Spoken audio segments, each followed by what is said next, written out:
So today we're going to talk about the CLADSEAL, which is part of the CladLiner manhole rehabilitation system. The CLADSEAL is specifically designed for the manhole chimney rings, as well as any other rings throughout the structure of the manhole itself. It is an elastomeric based product that takes micro vibration as well as any movement that typical concretes or epoxies might crack.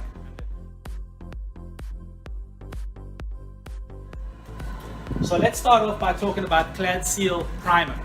The first thing you'll do is the CLADSEAL primer you'll see is a one component, single component primer. It does have a fair amount of solvent in it. When you see it, you'll smell it. And the reason for that is essentially what we're going to do is create a very good surface on which to apply the CLADSEAL. So I have a little of the primer set aside here from the container. As you can see, it's completely clear and very low viscosity.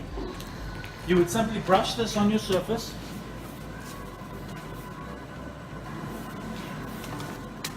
And as you can see, the primer goes a long way. It goes on very thin because of its low viscosity.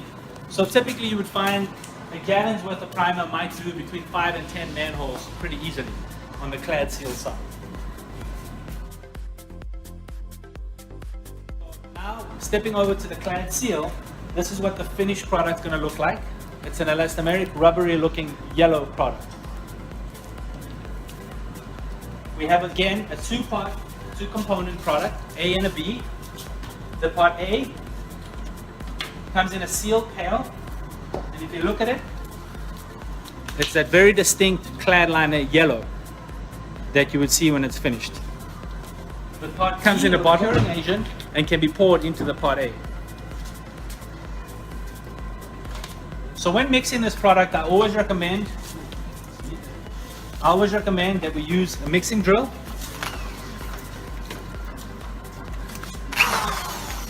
What we would typically do is add some of the part B into the container. As you can see, that's what it looks like, and we'll start mixing.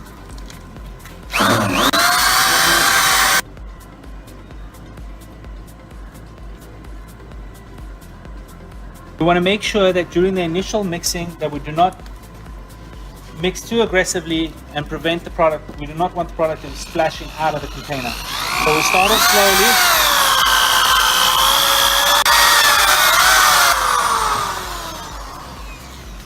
Once we're confident that we have no more streaking and that the product is consistent in nature, we now should be ready to apply.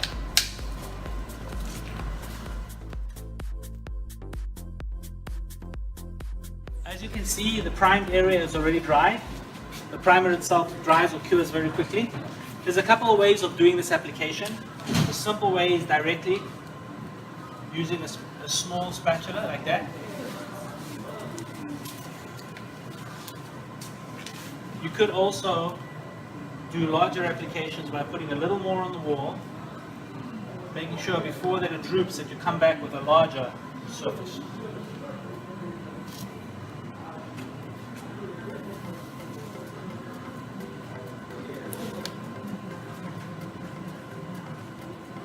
Application thickness we recommend is typically approximate about 1/8 of an inch or 125 ml thickness. That puts us around about there.